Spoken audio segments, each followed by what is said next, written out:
اعوذ باللہ من الشیطان الرجیم بسم اللہ الرحمن الرحیم۔ پناہ مانگتا ہوں میں اللہ کی شیطان مردود سے۔ شروع اللہ کا نام لے کر جو بڑا مہربان نہایت رحم والا ہے۔ اور زمین پر کوئی چلنے پھرنے والا نہیں مگر اس کا رزق اللہ کے ذمے ہے۔ وہ اس کے رہنے کی جگہ کو بھی جانتا ہے اور جہاں سونپا جاتا ہے اسے بھی۔ یہ سب کچھ کتاب روشن میں لکھا ہوا ہے۔ اور وہی تو ہے جس نے آسمانوں اور زمین کو 6 دن میں بنایا، اور اس وقت اس کا عرش پانی پر تھا۔ تمہارے پیدا کرنے سے مقصود یہ ہے کہ وہ تم کو آزمائے کہ تم میں عمل کے لحاظ سے کون بہتر ہے۔ اور اے نبی، اگر تم کہو کہ تم لوگ مرنے کے بعد زندہ کر کے اٹھائے جاؤ گے تو کافر کہہ دیں گے کہ یہ تو کھلا جادو ہوا۔ اور اگر ایک مدت معین تک ہم ان سے عذاب روک دیں تو کہیں گے کہ کون سی چیز عذاب کو روکے ہوئے ہے۔ دیکھو، جس روز وہ ان پر واقع ہوگا پھر ٹلنے کا نہیں، اور جس چیز کا یہ مذاق اڑاتے ہیں وہ ان کو گھیر لے گی۔ اور اگر ہم انسان کو اپنے پاس سے نعمت بخشیں پھر اس سے اس کو چھین لے تو نا امید اور ناشکرا ہو جاتا ہے۔ اور اگر تکلیف پہنچنے کے بعد آسائش کا مزہ چکھائیں تو خوش ہو کر کہتا ہے کہ سب سختیاں مجھ سے دور ہو گئیں۔ بے شک وہ ہے ہی خوشی میں مست ہو جانے والا، بڑا فخر جتانے والا۔ ہاں، جنہوں نے صبر کیا اور عمل نیک کیے، یہی ہیں جن کے لیے بخشش اور اجر عظیم ہے۔ تو شاید تم کچھ چیز وہی میں سے جو تمہارے پاس آتی ہے چھوڑ دو، اور اس خیال سے تمہارا دل تنگ ہو کہ کافر یہ کہنے لگیں کہ اس پر کوئی خزانہ کیوں نہیں نازل ہوا، یا اس کے ساتھ کوئی فرشتہ کیوں نہیں آیا۔ اے نبی، تم تو صرف نصیحت کرنے والے ہو، اور اللہ ہر چیز کا نگہبان ہے۔ کیا یہ لوگ کہتے ہیں کہ اس نے قرآن از خود بنا لیا ہے؟ کہہ دو کہ اگر سچے ہو تو تم بھی ایسی 10 صورتیں بنا لاؤ، اور اللہ کے سوا جس جس کو بلا سکتے ہو بلا بھی لو۔ پس اگر وہ تمہاری بات قبول نہ کریں تو جان لو کہ یہ قرآن اللہ کے علم سے اترا ہے، اور یہ کہ اس کے سوا کوئی معبود نہیں۔ تو کیا تم لوگ اسلام لاتے ہو؟ جو لوگ دنیا کی زندگی اور اس کی زیب و زینت کے طالب ہوں، ہم ان کے اعمال کا بدلہ انہیں دنیا ہی میں دے دیتے ہیں، اور اس میں ان کی حق تلفی نہیں کی جاتی۔ یہ وہ لوگ ہیں جن کے لیے آخرت میں آتش جہنم کے سوا اور کچھ نہیں، اور جو عمل انہوں نے دنیا میں کیے سب برباد، اور جو کچھ یہ کرتے رہے سب ضائع ہوا۔ بھلا جو لوگ اپنے پروردگار کی طرف سے دلیل روشن رکھتے ہوں اور ان کے ساتھ ایک آسمانی گواہ بھی اس کی جانب سے ہو، اور اس سے پہلے موسیٰ کی کتاب ہو جو پیشوا اور رحمت ہے، تو کیا وہ قرآن پر ایمان نہیں لائیں گے؟ یہی لوگ تو اس پر ایمان لاتے ہیں، اور جو کوئی اور فرقوں میں سے اس سے منکر ہو تو اس کا ٹھکانہ آگ ہے۔ تو تم اس قرآن سے شک میں نہ ہونا، یہ تمہارے پروردگار کی طرف سے حق ہے، لیکن اکثر لوگ ایمان نہیں لاتے۔ اور اس سے بڑھ کر ظالم کون ہوگا جو اللہ پر جھوٹ باندھے؟ ایسے لوگ اپنے رب کے سامنے پیش کیے جائیں گے، اور گواہ کہیں گے کہ یہی لوگ ہیں جنہوں نے اپنے پروردگار پر جھوٹ بولا تھا۔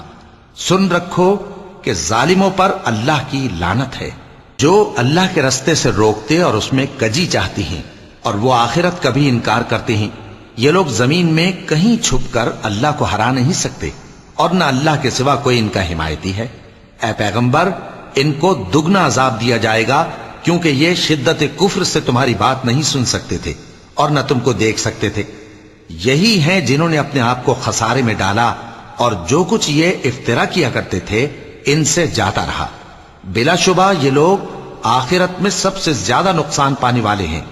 جو لوگ ایمان لائے اور عمل نیک کیے اور اپنے پروردگار کے آگے عاجزی کی، یہی صاحب جنت ہیں، ہمیشہ اس میں رہیں گے۔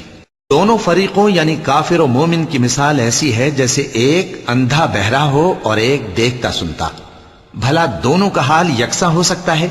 پھر تم سوچتے کیوں نہیں؟ اور ہم نے نوح کو ان کی قوم کی طرف بھیجا تو انہوں نے ان سے کہا کہ میں تم کو کھول کھول کر ڈر سنانے اور یہ پیغام پہنچانے آیا ہوں کہ اللہ کے سوا کسی کی عبادت نہ کرو، مجھے تمہاری نسبت دردناک عذاب کا خوف ہے۔ تو ان کی قوم کے سردار جو کافر تھے کہنے لگے کہ ہم تم کو اپنے ہی جیسا ایک آدمی دیکھتے ہیں، اور یہ بھی دیکھتے ہیں کہ تمہارے پیرو وہی لوگ ہوئے ہیں جو ہم میں ادنا درجے کے ہیں، اور وہ بھی سطحی رائے سے، اور ہم تم میں اپنے اوپر کسی طرح کی فضیلت نہیں دیکھتے بلکہ تمہیں جھوٹا خیال کرتے ہیں۔ فرمایا کہ اے قوم دیکھو تو، اگر میں اپنے پروردگار کی طرف سے دلیل روشن رکھتا ہوں اور اس نے مجھے اپنے ہاں سے رحمت بخشی ہو جس کی حقیقت تم سے پوشیدہ ہو گئی ہے، تو کیا ہم اس کے لیے تمہیں مجبور کر سکتے ہیں جبکہ تم اس سے ناخوش ہو؟ اور اے قوم، میں اس نصیحت کے بدلے تم سے مال و زر کا مطالبہ تو نہیں کرتا، میرا صلہ تو اللہ کے ذمے ہے، اور جو لوگ ایمان لائے ہیں میں ان کو نکالنے والا بھی نہیں ہوں، وہ تو اپنے پروردگار سے ملنے والے ہیں، لیکن میں دیکھتا ہوں کہ تم لوگ نادانی کر رہے ہو۔ اے میری قوم، اگر میں ان کو نکال دوں تو اللہ کی گرفت سے بچانے کے لیے کون میری مدد کر سکتا ہے؟ بھلا تم غور کیوں نہیں کرتے؟ اور میں نہ تم سے یہ کہتا ہوں کہ میرے پاس اللہ کے خزانے ہیں، اور نہ یہ کہ میں غیب جانتا ہوں، اور نہ یہ کہتا ہوں کہ میں فرشتہ ہوں، اور نہ ان لوگوں کی نسبت جن کو تم حقارت کی نظر سے دیکھتے ہو یہ کہتا ہوں کہ اللہ ان کو بھلائی یعنی اعمال کی جزا نہیں دے گا۔ جو ان کے دلوں میں ہے اسے اللہ خوب جانتا ہے، اگر میں ایسا کہوں تو بے انصافوں میں ہو جاؤں۔ انہوں نے کہا کہ نوح، تم نے ہم سے جھگڑا تو کیا اور جھگڑا بھی بہت کیا، اب اگر تم سچے ہو تو جس چیز سے ہمیں ڈراتے ہو وہ ہم پر لا نازل کرو۔ نوح نے کہا کہ اس عذاب کو تو اللہ ہی چاہے گا تو نازل کرے گا، اور تم اللہ کو کسی طرح ہرا نہیں سکتے، اور اگر میں یہ چاہوں کہ تمہاری خیر خواہی کروں اور اللہ یہ چاہے کہ تمہیں گمراہ رہنے دے تو میری خیر خواہی تم کو کچھ فائدہ نہیں دے سکتی، وہی تمہارا پروردگار ہے اور تمہیں اسی کی طرف لوٹ کر جانا ہے۔ کیا یہ لوگ کہتے ہیں کہ اس پیغمبر نے قرآن اپنے دل سے بنا لیا ہے؟ کہہ دو کہ اگر میں نے دل سے بنا لیا ہے تو میرے گناہ کا وبال مجھ پر، اور جو گناہ تم کرتے ہو اس سے میں بری الذمہ ہوں۔ اور نوح کی طرف وحی کی گئی کہ تمہاری قوم میں جو لوگ ایمان لا چکے ان کے سوا اور کوئی ایمان نہیں لائے گا، تو جو کام یہ کر رہے ہیں ان کی وجہ سے غم نہ کھاؤ، اور ایک کشتی ہمارے حکم سے ہمارے سامنے بناؤ، اور جو لوگ ظالم ہیں ان کے بارے میں مجھ سے کچھ نہ کہنا، کیونکہ وہ ضرور غرق کر دیے جائیں گے۔ اور نوح نے کشتی بنانا شروع کر دی، اور جب ان کی قوم کے سردار ان کے پاس سے گزرتے تو ان سے تمسخر کرتے۔ وہ کہتے کہ اگر تم ہم سے تمسخر کرتے ہو تو جس طرح تم ہم سے تمسخر کرتے ہو اسی طرح ایک وقت ہم بھی تم سے تمسخر کریں گے، اور تم کو جلد معلوم ہو جائے گا کہ کس پر عذاب آتا ہے جو اسے رسوا کرے گا، اور کس پر ہمیشہ کا عذاب نازل ہوتا ہے۔ یہاں تک کہ جب ہمارا حکم آ پہنچا اور تنور جوش مارنے لگا تو ہم نے نوح کو حکم دیا کہ ہر قسم کے پالتو جانوروں میں سے جوڑا جوڑا یعنی ایک ایک نر اور ایک ایک مادہ لے لو، اور جس شخص کی نسبت حکم ہو چکا ہے کہ ہلاک ہو جائے گا اس کو چھوڑ کر اپنے گھر والوں کو اور جو ایمان لایا ہو اس کو کشتی میں سوار کر لو، اور ان کے ساتھ ایمان بہت ہی کم لوگ لائے تھے۔